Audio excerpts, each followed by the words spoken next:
Logan Shaw in the studio. How are you, sir? Good. What's going on? This is it. Thank you for coming. I appreciate it. Yeah, happy to be here. How old your son now? He's 3. 3. Yeah, I'm gonna do one for every year that he's around. Yeah, I like that. I like Yeah. that. I remember the last time you were here, he was a toddler, and you were just getting used to fatherhood. So you're 3 years in now. Yeah.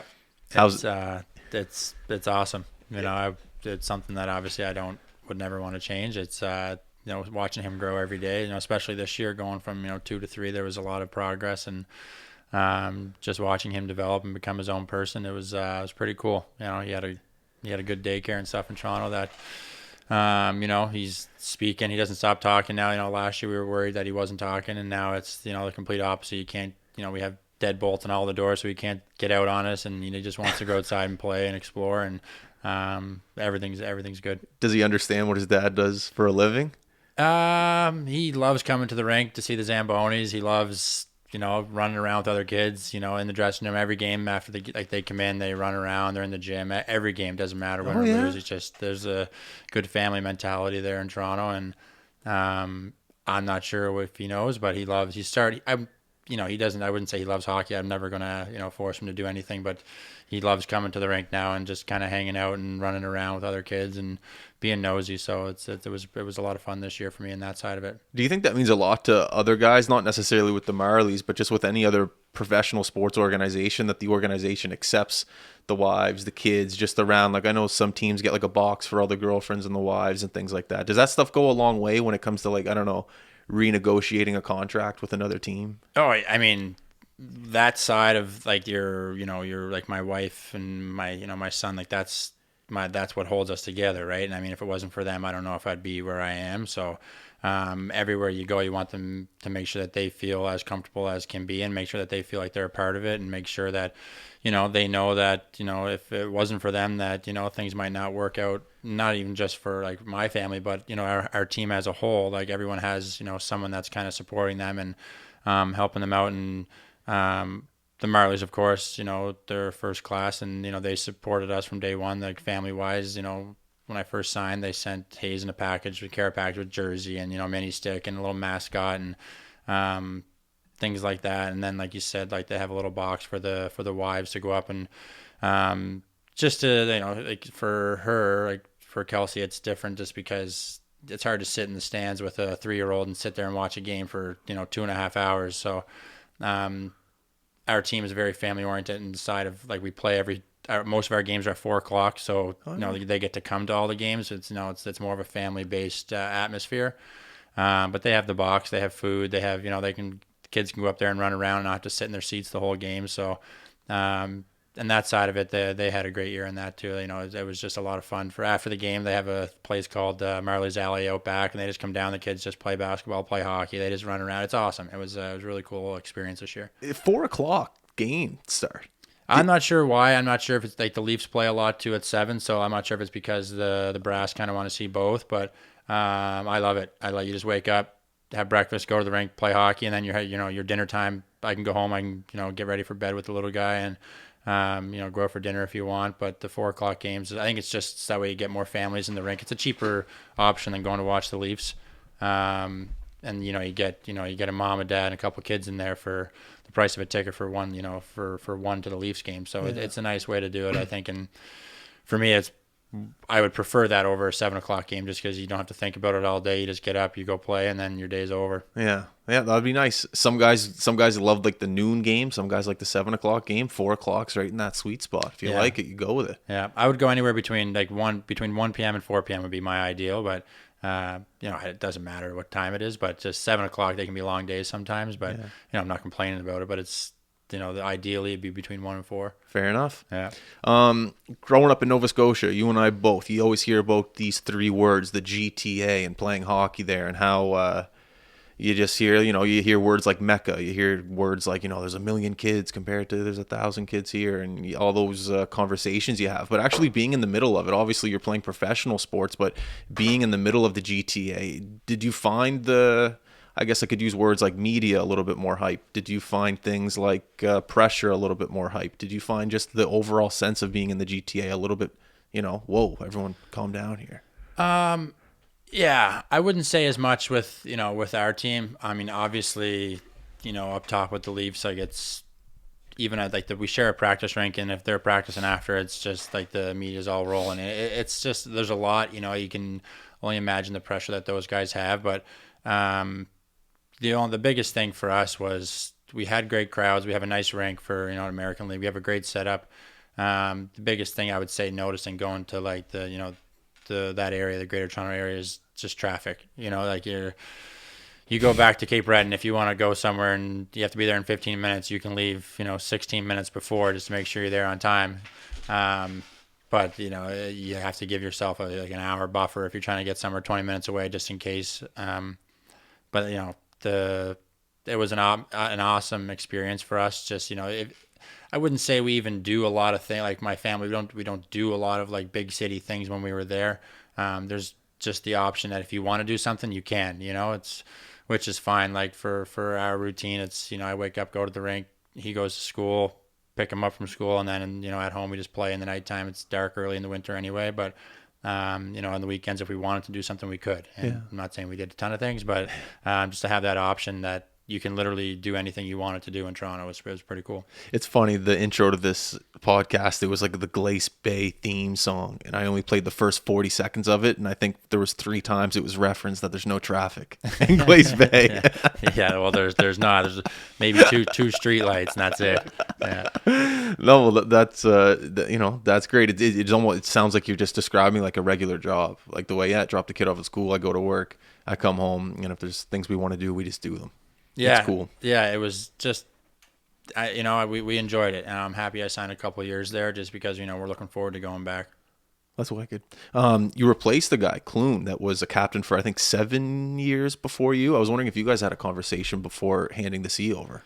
Yeah, he took a role on player development with the team anyway, so he was kind of around every day. So obviously before the season kind of got started, we talked quite a bit.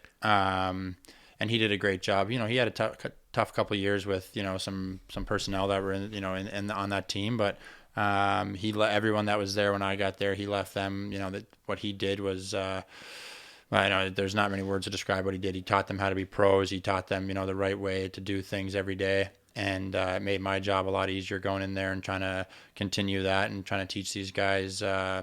How to be professionals, how to come in every day and work like you have to be, and how to come in and work to make sure that you're trying to be the best and make each other better every day and try to make that next step to the NHL. When I was looking at your roster of the Marlies, I looked at the turnover rate. So many guys played in the AHL on the Marlies this year. Did you find it difficult at all to, I don't want to say demand respect in the room, but keep the same mentality of each and every guy coming through to make sure that we're here to work and we're here to win? Did you find that difficult at all? No. I mean, we had such a great group of guys in that dressing room. Our leadership group, the older guys that we had, we kind of all worked together, and good cop, bad cop sometimes, but it was sometimes some guys go out for beer, sometimes guys go out just for dinner and hang out. Like we had a good group and good chemistry in that side of it, and with how many people came through, it was just the next man up. I mean, for the first half of the year, we were kind of untouchable, and it was just the way we were playing was the guys that we had in there, and then the Leafs deadline came and kind of they got rid of some of our guys with some of the moves that they made, and that kind of hurt us a little bit offensively, but we just had to adjust to how we were playing. We had to win in different ways. We had to find a different way to play and a different way to win, and everyone in that dressing room kind of bought in right away, and it was just, let's just try to keep this rolling and do what we have to do to win. So everyone did their job, and it was very easy in that dressing room. That's great to hear, because you think of it and you go, you have guys coming into professional hockey for the first time ever, and they want to see the spotlight, they want everything, and then you have guys like yourself that have been there and know what it takes to be a professional hockey player. I just thought from the outside looking in, it would just be an interesting balance of personalities in one room. That's what I was trying to get at. It is, and every sports team is like that, but I think the American League is unique into the sense of it's exactly that. You have guys come in there that may think they're hot shots and they shouldn't be there. You have guys coming in there that are biting at the bit to get to the NHL. You have guys that have been in the NHL coming back and they're satisfied there. You have guys that are sour that they're there because they've been in the NHL for so long. Like there's so many different kinds of ways to look at it, but if you have, and I'll give our the GMs credit there. They built a dressing room through culture more so than through skill or and it paid off. Like there was no days in that room, and I mean it. There was no one in that room that it was like, oh, okay, like if we get rid of this guy, it might help. Like kind of. Really? It was just really good. Everyone kind of bonded well, and I'm sure there's some guys when someone got called up. Some guys were probably like, oh, I wish that that should have been me, that kind of thing. That's just human nature, but everyone did a pretty good job at least of if you got called up and I was still sitting there, I was going to work harder that day because I was mad rather than sitting there and pout. Everyone just kind of took the right mentality of it. And again, it's to the GM and the leadership group for kind of bringing that on. 69 games played, 69 points. Was there like a stretch at the end where it's like, I need 1 point here, I need 2 points? Like, or did it just work out perfectly? What's wrong with those numbers? No, there's nothing wrong with those numbers. That's a great number. It worked out it worked out. Yeah. No, it's I had a good year personally. I mean, obviously it was my best year I've had. Last game of the season, I think I had 3 or 4 points to get to a point a game, which was was a pretty cool moment for us. But it was fun. I had a lot of fun playing, and to be able to contribute that much offensively, it felt nice. Did you feel a different groove maybe than any other years? Getting these types of points, you have to be in some sort of a rhythm. Yeah, for sure, and especially early on. I should say the whole year I played with players that were probably shouldn't be in the American League. They're really, really good players, real smart, cerebral players, and it just chemistry kind of clicked right away, and started the year well. And when that happens, you feel good, and you just you feel good, you play good. You just kind of. It was honestly one of those years where it felt like if it just everything was going right. Obviously in playoffs weren't as good, but personally it was just fun. It was fun to contribute that much, and I played in a coach trusted me a lot and played in every situation. And PK and power play. I was playing everything. It was everything. Nice. Yeah, it was just a lot of fun. Just to be able to be trusted, and for me it helped to have a little bit more voice in the dressing room.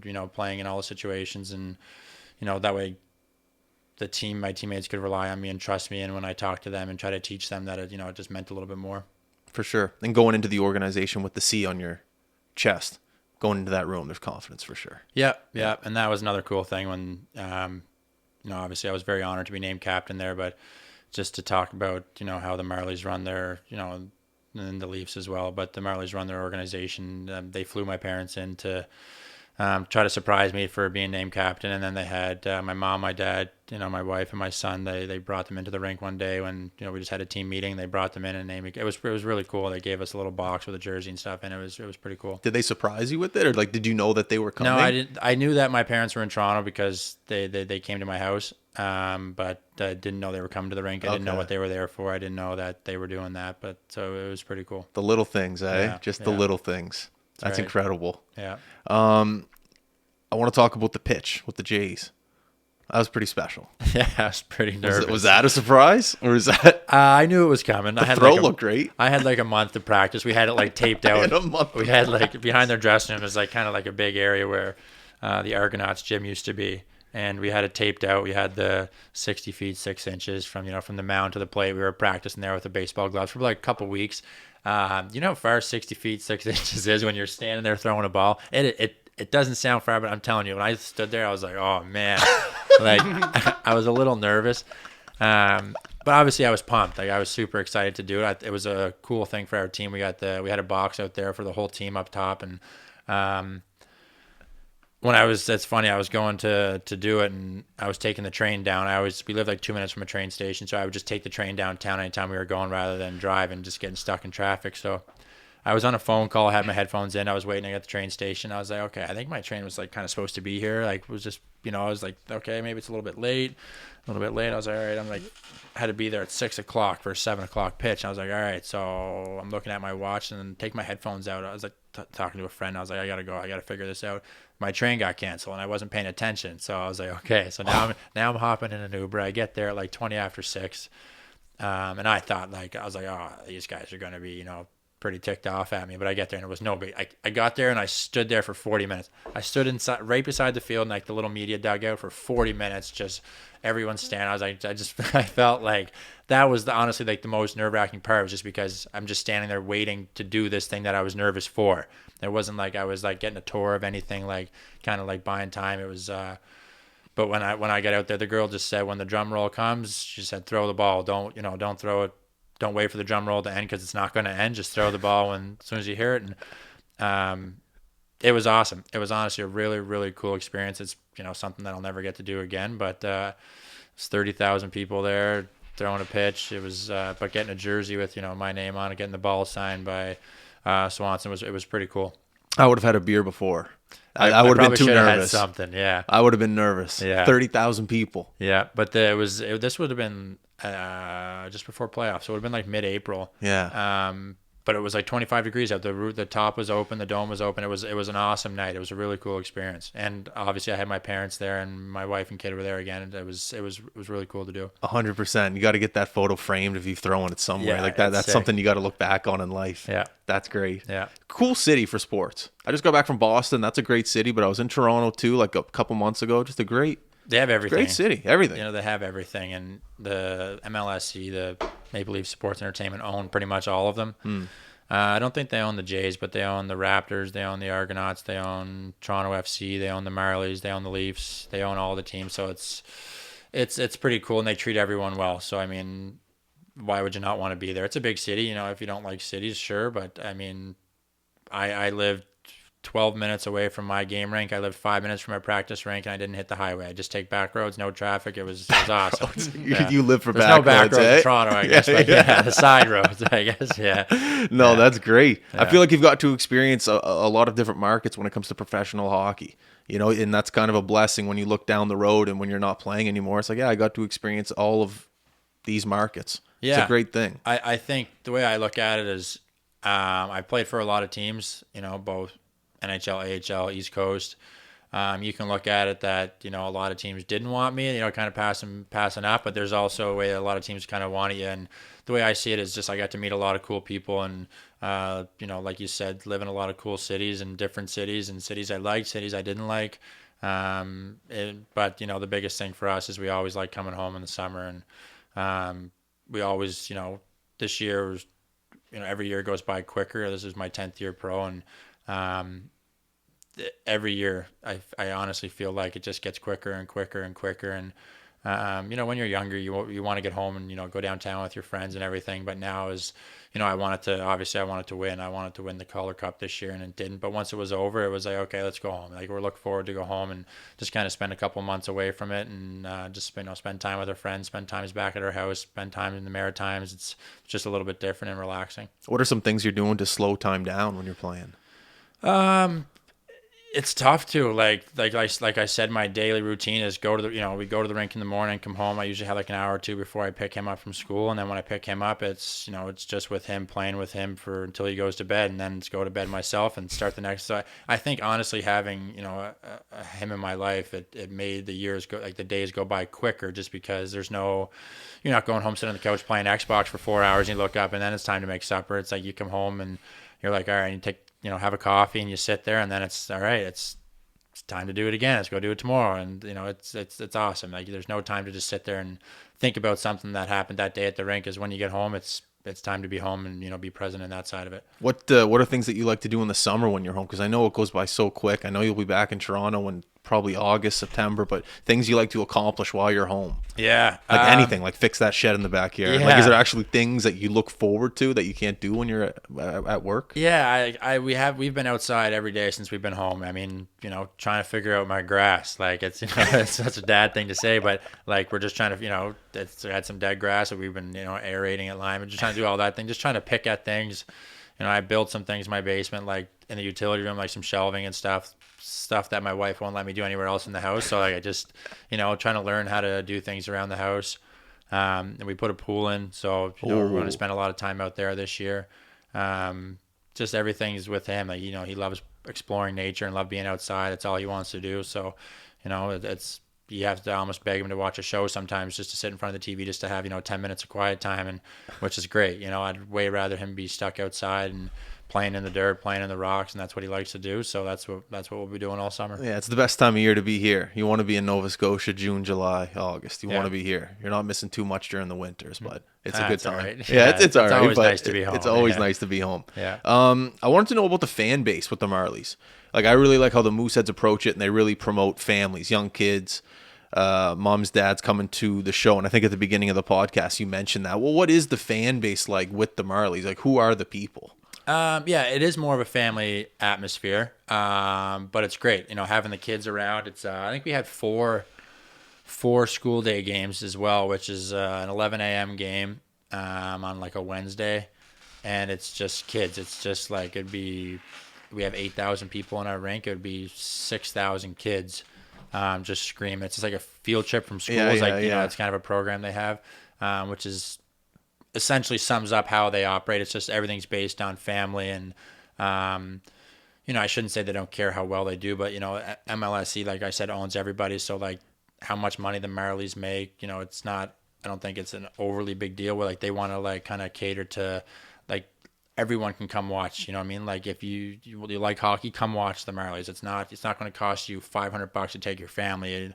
You can get tickets for $20-$30, whatever it is, like a normal price, and you can come there and your whole family can enjoy it. And they have a lot of kids based activities where like there's face painting, there's the balloons, there's all that kind of stuff. Is just it's an older rink. The Coca-Cola Coliseum? Yeah, it is. Yeah, that's what it's called. It's right next to where the FC play the soccer. And you would never know that it's like kind of a rink. It's really old looking building on the outside, but once you get in, it's really nice. Yeah, I enjoy playing there, and we have a great set of fans. Honestly, we had good fans all year. Right up into playoffs. There was there's a couple of games maybe where I think we played a playoffs game one where the Leafs played the same night as us, so that might hurt a little bit. But other than that, a Saturday 4:00, we're getting 5,000-6,000 fans a night. It's really cool. Do you guys fly out of Billy Bishop? Most times. Very rarely will we fly out of Toronto, Pearson. We just usually park at our rink and we just walk over to Bishop and fly into wherever we're going. It's pretty nice. Yeah, that seems like a nice. Where's the travel schedule to? Is it tough? It's not bad. I mean, American League isn't like a pretty schedule. It's you're mostly weekend games, but again, we get treated pretty well, and we're going to play Laval just outside Montreal. It's only a 5.5-hour bus, but they'll fly us. We take a plane there. If we're playing down in, let's say, like Hershey, Pennsylvania, we'll fly into Philadelphia. We'll play Lehigh. We'll bus from Lehigh to Hershey. We'll bus to Wilkes-Barre, which isn't bad at all. Where most teams would take that 9-hour bus down. We get to fly down, but 9 hours. Yeah, and that's just the American League. That's their grind, but that's also a part of it. Like we get to hang out so much on that bus. Like we take 2 buses. Coaches are on one bus, players are on another bus. And we just play cards. That's a good way to. You spend so much time together, and we spend 6 hours on a bus trip playing cards, and that's all you do is just talk to each other and play cards. It's awesome. It's a good way to kind of get to know your teammates better, and it's not like you're just going out for dinner and stuck on your phone. It's you're sitting there for a long time. You're sharing your body odor, smell. Like it's a long time to sit there, and it was cool. I enjoy what I do. What are some other organizations that have a good fan base in the league? In the AHL, it's hit or miss. I mean, some teams, if they're winning, they'll get some good fans, but like on a consistent basis, like Hershey's probably up there. They'll get, they're still playing. They'll probably get 10,000, 8 to 10,000 a night. Lehigh Valley, same thing. These, the West Coast is nice. Like go down to San Diego. You can't do it in Canada for some reason, but like the dollar beer nights and everything they have down in San Diego, it's awesome. Like you get the dollar beer nights and it's just beer cans stacked on the glass, and they make these huge pyramids, and when someone gets close, they just want to hit it. They wait for the fans, wait for it. There's a lot of cool things that they do in the American League to bring fans and the younger fans. But it's just fun to go around and see these. I wouldn't say in the American League you're not going to all these nice high end cities, but you get to see a different part of the world, and it's cool to do. The older I get, the more I look at my life and just go, I'm doing what I'm doing exactly what I'm supposed to be doing, and I'm lucky to do it. When I was younger, I was like, yeah, I got to be working at this big radio station. I got to be doing this. I got to be doing that. But the older I get, the more I'm just settled and satisfied with what I'm doing. It doesn't matter where I am. And that's the way I think you're kind of going through it. You should be satisfied. Yeah, and satisfied maybe. Like I still obviously want to play in the NHL, but like I'm sure you still want to get bigger and better as well. But yes. I think like to be happy with what you're doing is kind of it makes your life much easier, and it makes your days a lot stress free. And obviously there's stress with life and with the jobs, but it's if you can go to bed every night and wake up knowing that okay, I get to do this again. I'm very lucky to do this again, and then I think you're in the right business. Well said. How's your old man? He's awesome. Is he? Is he still involved with Cape Breton? He is. He stepped down as president. He's just kind of taken a step back. It's been tough on him too with COVID and everything, trying to operate the business under COVID. But when he started as a president of the Eagles, he had no grandkids, and now he has. My brother has 2, and I have 1. So he wants to be able to kind of up and leave, at his choice, through the winter, and go out and visit, follow me a little bit, and go see my brother and see those kids, his kids, and. I think that's kind of basically what it came down to, is just having more free time to kind of do what he wants to do and not be, I shouldn't say be stuck in, at the rink there, but just there's times where he has to be there. And I think there's going to be, at the end of the year this year, he spent roughly, I would say he spent about a month up in Toronto with us, living at our house, just kind of falling around. He came to playoffs. He drove down from, Toronto down to Utica to watch the first round. He came on the road. He stayed in Toronto, watched the Rochester series. So it was really nice to have him there. And I mean, I'm sure he knows, but like how much he means to me and, my career and what he's done for me. But it was just cool to have him to be able to, spend a month and, do that, away from work. Yeah, it's a luxury for sure to have family with you everywhere you go. It's nice. Blair Joseph, I didn't know him, but seeing some posts about him on social media and the impact he had in the Cape Breton community with the Eagles specifically, you knew him obviously? Yeah, I knew him quite well. I had him as a coach when I played for the Eagles, and you could talk to anybody in the hockey, probably, I'd say Atlantic Canada, but I don't know how well known he is around everywhere else. But it's what he's done for sport in general in Cape Breton, and the kind of person that he was, it's incredible. And the turnout, I missed it on Saturday, his memorial, but the guys that showed back up there for that, former players of the team and former coaches, it was just it just kind of goes to show what kind of person he was and what he meant to that, and what he did for me as a young guy going into junior at 16. He was the guy that would come in the dressing room and have the relationship with the players and always be there for you no matter what you wanted to talk about. And just to show you what kind of person he was, I remember we were on a bus trip from Cape Breton. We're going up to Quebec somewhere, and there's that Irving. When you just get outside Edmundston, New Brunswick, there's an Irving on the side of the road, and we'd always stop in there to get a couple snacks. And there's always French in there, and he was walking in Bearcat is his name, is what he goes by, and he'd be walking around, he'd be eating a popsicle, and then he gets up to the cash register, puts his empty popsicle stick down, and cash register guy was obviously French, looked at him, and Bearcat was like, I don't want it, buddy. He was like, I didn't like it. And the guy's laughing at him, and Bearcat goes, just kidding, Bucky, just kidding. Puts down some money, and he has about $20 in Monopoly money, and he slides it over to him, and the guy obviously didn't take it, but Bearcat, that's just the kind of person he was. He was always trying to lighten the mood. He was always just looking for a couple laughs to make sure that everyone felt lighthearted, and on a long 12-hour bus trip, he was still trying to make sure that everyone was having the best time.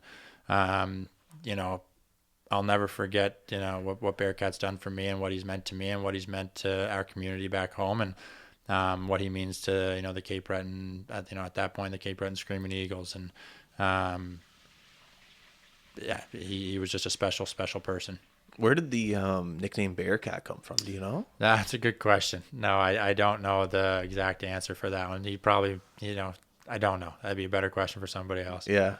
No, but no, there's a tremendous amount of things about him online. So he just seemed like a guy you want to sit down and have a beer with. Awesome. We would Yeah. always go visit him in the summer. We used to have a golf tournament in Ingonish where it was kind of more so just, about 12 former players in the Eagles that, we were all kind of friends with. And then there'd be, 5 or 6 staff. Even our coach from Quebec would come down and we would just kind of hang out at our education coordinator's house, and we would play a couple of rounds of golf, have a barbecue, would spend a night or two there, and there was just about 15 or 20 of us. We did that for, I think it was 3 or 4 summers, and it was just called the Bearcat Open or the Bucky Open. And and he was there playing. It was just a way to get together, and it was just something that he wanted to do to make sure that we were all staying in touch. Talking about those early days of being in Cape Breton, do you think that helped your junior career and moving on into the pro career? You just hear about some guys, maybe they'll go to Rouen, they're young, they don't know French, and maybe the development isn't there. Do you think playing in Cape Breton really helped you at the beginning of your career? I do personally. I mean, I wouldn't change anything that I've done in my career. Just, I've been very fortunate, but I think I was always, I loved being at home at a young age. I probably wasn't ready to leave if I was drafted somewhere else in the queue, but, being able to go to high school with all my friends, being able to graduate high school, I played there for 3.5 years. So when I went to Sydney Academy for 3 years every year until the season was over, and then I would go back to Glace Bay High for, with all my friends as soon as that ended. So it was, 15 minutes down the road. Just being able to do that and, live at home with my family and kind of grow up and, learn how to do things at an older age. And then when I got traded at 19, it was perfect. It was, it was at that point, it was time to get out and, learn how to be by myself, learn how to, live without my parents there every day. And doing that at 19 was definitely better for me than doing it at 16. So I obviously think that helped me for sure. Was Mr. Waugh in Quebec when you were there? Yeah, he was your my coach. coach. Yeah, I had him for a year and a half. Yeah. Wow. Yeah, I saw you had the little interview with him there. He's a great guy. He's pretty powerful though. Like, he's intimidating to talk to, but he's very nice. He always had time for everybody. And you have these guys that, in pro, you get off the bus, there's guys waiting for autographs, there's guys doing this, and, in junior, you didn't really get that, but everywhere we went, he had it. We were getting off the bus, and everyone's just waiting for him. Everyone's waiting to get his autograph, and, I wouldn't say he did everybody, but he always had time for people, and, he was a very good coach. I was older when I got there. I think he's a little harder on the younger guys, but obviously, he knows how to build a championship team, and he knows how to coach one, so... I noticed, a lot of the interviews he was doing were in French, but then there were some in English, and I noticed the common trait of all of his answers were, like, it's not about me, it's about them. Like, I've won before, and I know what it's like. It's about them. I'm proud for them. And I thought that was very cool because, like you said, like, when I was down there on the ice, there was players celebrating, but, like, the media was around him, and I think he felt a little bad.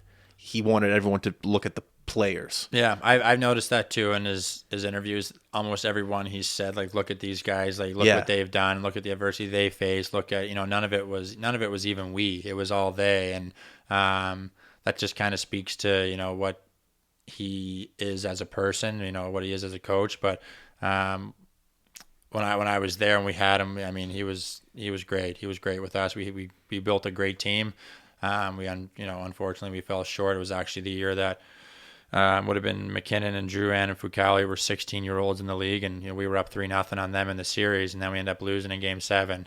I remember Critchlow had a couple of goals in double overtime, but even that, like, it was almost like the power that Patrick had on the team, like the not the power, I should say, like the way we felt, like how much we wanted to win, how much he wanted to win. We were all kind of defeated, and he didn't come in and, he wasn't all sour face or anything. He came in and he just gave a good message, and he gave a message, just remember what this feels like. It's kind of the message that I pass on to, to players now when, you lose in playoffs, is just remember what this feels like, and, how much it sucks, and just take that with you, and, hopefully you never feel that feeling again. You want to win every year. Obviously you can't, but how much it sucks to lose, and, how hard you work all year and then you fall short. It's a shitty feeling. Did you hear Giannis's post-game press conference when they lost, I think, Game 7 in the Western Conference Final? Basketball guy, like a media guy was like, do you consider this year a failure? And he's like, no, like it's not a failure. Like Michael Jordan lost 6 times Oh yes, before he came to the NBA Finals. That was that a failure? No, it's just you got to learn to lose before you win. And Yeah. I don't know, very similar. That's kind of cool. Yeah, I think that is a good point. And I mean, in the American League, they always say, yeah, it's a development league. It's a development league. But I think in order to develop players and in order to develop people, you have to win, right? Like yes, you have to. In order to win, you're going to go through these times of of losing, and even throughout a course of a season, you're not gonna win 72 games of what we play. You're gonna have these like it's gonna go up and down. You're gonna have these times where it's gonna be tough. You're gonna have times where it might be easy. But I think I agree. I mean, you could say there's like a failure of a year, but I think that you take out the positive. If you look at it the right way, you can take out the positives of that and look forward and say, okay, what happened? What did we do wrong? What did we do right? And you can learn from it. And when you can, you figure out how to start winning, and then that's how you develop the right way. You're gonna you want to have winners in your organization. Do you like to lead by voice or by example? Like, are you a presence in the room, or do you just? Yeah, I would say that's again probably a better question for someone that is on my team. But I think I try to do both. I wouldn't say like I'm a guy that's gonna run a million miles an hour and get all this momentum. Like I just play my game. I don't try to do anything that it's not me. I'll never ask someone to go fight someone because very rarely will I go fight someone. So like I would never ask you to do something that I wouldn't do. All I ask is to give your best and just do what you're supposed to do. Just do your job, do your role, and I think that goes from everybody from management side to coaches to players. And in the dressing room, I just try to, again, people say to just kind of be unique, be yourself, and don't try to be someone you're not. When you're speaking, and for me, I take that very seriously, and I learned through some great leaders, throughout my career. And again, people say, if you're learning from someone, it's not yourself. You're not being unique. But for me, that is me. Like I'll take what I want from you, what I believe is, if you believe in something and I believe in it as well, then that's me being me. And if you might have said something before me, I might take it. But it's to teach other people of what I see and what I believe. So I would say I'm a little bit of both, but I enjoy what I'm doing. I enjoy my role that I have there in that organization. Good stuff. How's actually how much I gotta make sure. Okay, no, we're good. How's your body? Good. You're 30 right now? Yeah. How's your body? Yeah, good. I knock on wood, I was pretty healthy all year. A couple flu bugs or whatever, but that's fine. I had my shoulders a little banged up, a lot of face-offs, but I held up pretty good. We had a great staff and in Toronto that kept me healthy, kept me fresh, and training here in Halifax, a couple of chiro appointments here. It's nice to have a good crew here too, a good support staff here. Yeah, arguably the best training crew in hockey is right here. Arguably. Yeah, no, it's for sure. I mean, I'm not going to argue Yeah. it. I'm very fortunate to be a part of from Alexi in the gym to the proactive guys at the rehab stuff. I think it's I'm very fortunate to have what I have here. Coming into the summer, at this point, do you look about maintaining a career or do you look about getting stronger? Do you know the question I'm trying to ask? I think now I would say it's both. Like, my trainer asked me this morning, was my first day with him, today was... You already got a workout in? Today? Yeah. What time were you up? Not bad. It wasn't too bad. Holy smokes. It was just, she said, what do you, every year we kind of talk about what we wanted to work on, what we want to do, what we want to focus on, like in my side of things. And today it was more so of my answer was this, the same as what we have been. And we kind of been getting away from all this heavy lifting, and it's more so mobility, it's movement. We still have weights and we still do weight days, but it's more, for me, it's all about, I want to be able to make sure that I stay healthy through a 72 game year, and doing that, trying to stay lean, stay fit. And I kind of know my body now, and even working with my trainer for as long as I have, we kind of have a good relationship with that. And if we go through excuse me, if we go through a phase and it's kind of not what we're looking for, we just talk to each other about it and we'll adjust it for the next phase. But right now it's just about, trying to make sure we stay healthy. There's always rooms for improvement. I want to make sure that I can get better, stronger down low and, be able to play low and, fend guys off. But it's just about, for me, I started skating already, just get back on the ice, stay fresh. Already. And it's just, that's just your routine. And no, not that much. It's just twice a week right now to get back on the ice and feel good. So what does it mean to enjoy a summer then? It's just work and then relax? Is that pretty much it? Yeah. We got our workout done early. And then normally if, on a Wednesday, if I wasn't doing this right now, I'd be home already and be outside playing.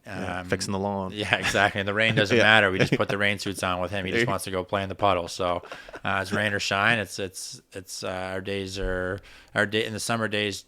They aren't much shorter. Like the sun is up longer, but our days just feel just as quick. Sorry. We wake up, I train, go skate, come home, and it's go play. And it's awesome. It's a good life. Yeah, I wouldn't change it. I wanted to ask. From the time you and I played against each other, a little plug for myself, when you got that overtime goal in Halifax. From that time, I think it was like 2010 to 2023, so 13 years. Over the course of those 13 years, what have you seen change within the game?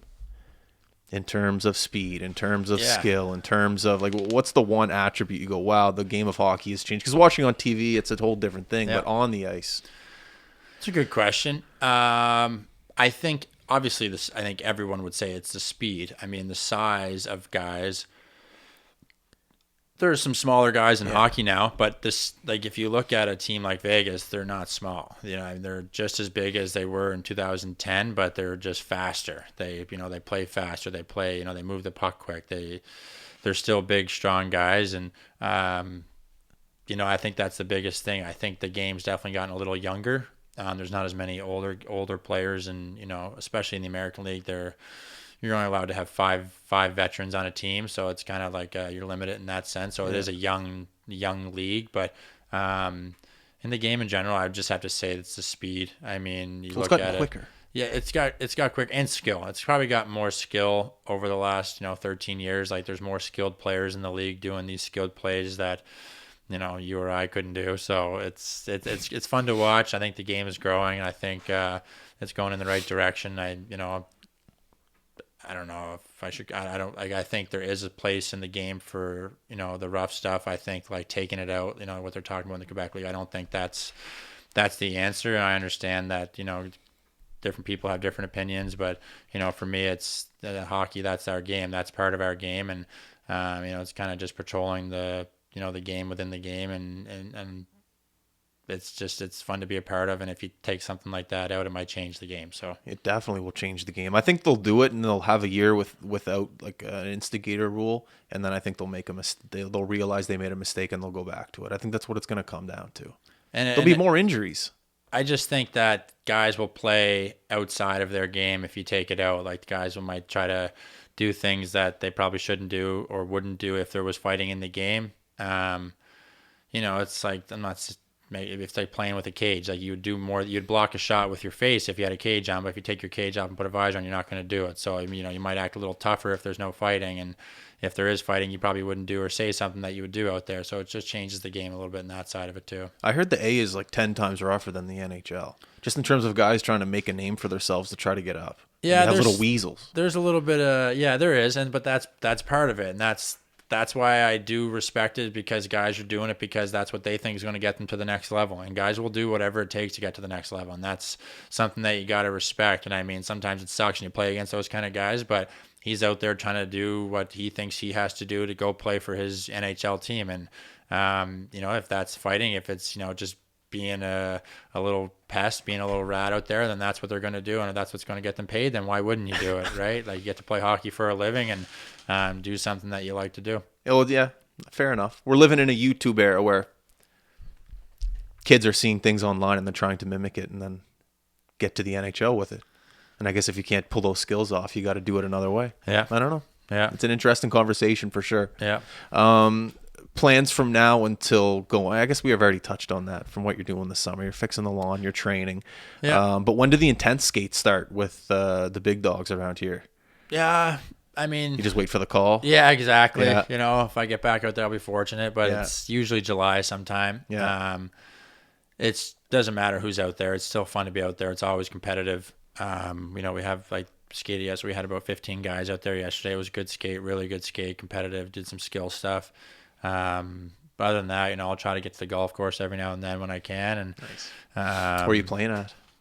I got some rounds at Brunello right now, yeah. but I'll play wherever. I mean, just like getting out there every now and then, and it's a nice course. It's a tough track, but it's well maintained, so I like playing it. Yeah, it's top 5 in the city. Well, not in the city, top 5 in HRM. It's really nice. Yeah, Played yesterday. yeah, it's good. It's Yeah, tough, it's though. fun. It's just nice. It's like the extra like it's just like when you pull up, they're like, "Hey, Mr. Boulanger, Yeah, can I take your exactly. bag?" It's just like the extra. You pay a little extra money, but like it's worth it. Yeah, It's it's a nice spot.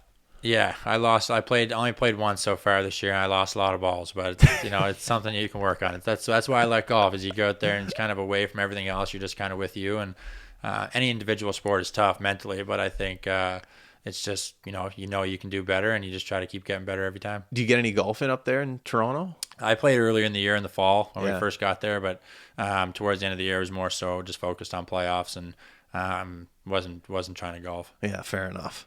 Fair enough. It's a great getaway though. I love it. It gets your mind off Yeah, everything. exactly. One little piece we had a little bit the other day about guys starting Q camp, young guys going in trying to make a name for themselves and trying to crack a roster. A lot of how many Nova Scotians got drafted? What was the number?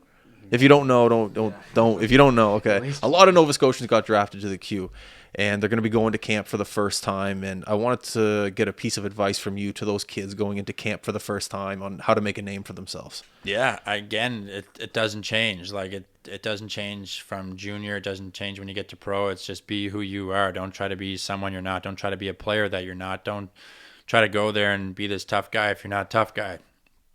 You know, do what got you to where you're at and what got you the chance to what got you the chance to do what you're able to do.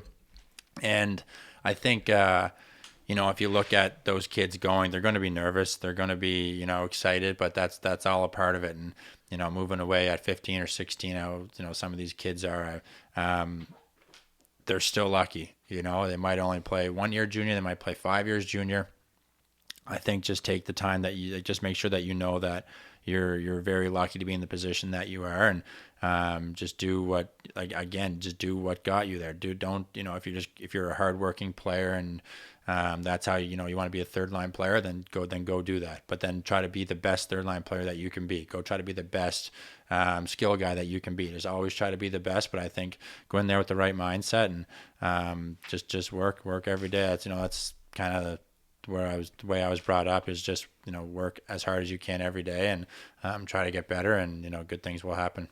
Logan, you're the man. I appreciate you coming on. I really do. Thank you very much. I appreciate it. I wish you the best of luck next year, and hopefully when we're up in Toronto, we'll come and catch a game. Yep. Thank you. Let's do very it. much. Enjoy your summer. Thanks, you too. Everyone listening, thank you very much for tuning in once again. Without you, this podcast goes nowhere. Thank you for clicking, tuning in, watching, listening, everything above. We're out. Peace.